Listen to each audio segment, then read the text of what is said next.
Sindaco, oggi la lampada di Santa Domenica qui a Sant'Angelo di Brolo, cosa rappresenta questo momento? È un momento di devozione e un momento di integrazione tra comunità che devono avere un futuro insieme.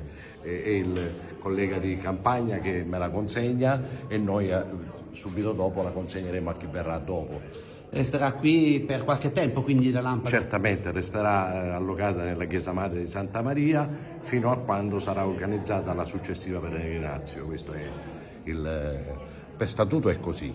Un passaggio di consegne quindi?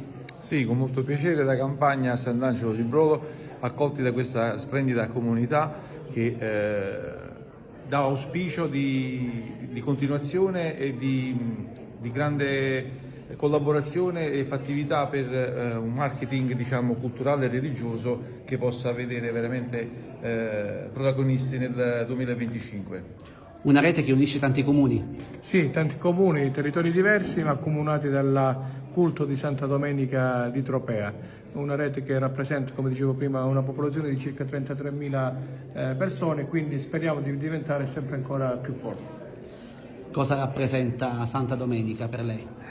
Domenica rappresenta per le comunità, rappresenta il massimo da un punto di vista religioso. Sono delle comunità che credono fortemente nel culto di Santa Domenica.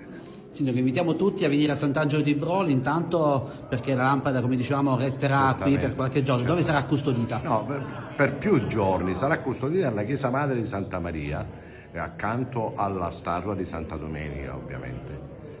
Bene, allora grazie e presto ci rivedremo ancora su questa pagina con tanti altri eventi. Grazie.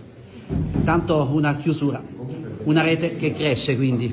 Una rete che cresce e che l'area metropolitana di Messina la fa da padrone. Ci sono su 13 comuni, se non sbaglio sono 5 municipalità dell'area della metropolitana di Messina, le voglio ricordare, da Castromonreale a Santa Domenica Vittoria a Sant'Angelo di Brolo, a Tremestieri, e che inizia questo viaggio tra devozione e promozione raccogliendo e rappresentando 33.000 abitanti di 13 municipalità che rappresentano ben 5 regioni del sud Italia.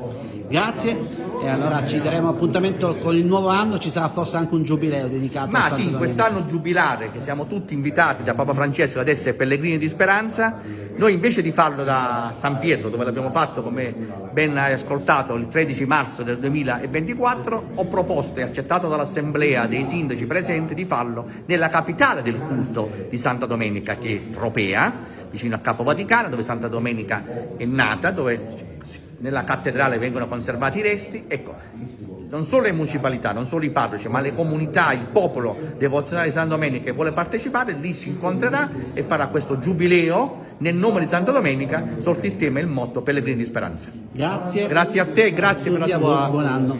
Qui c'è la lampada votiva dedicata a Santa Domenica.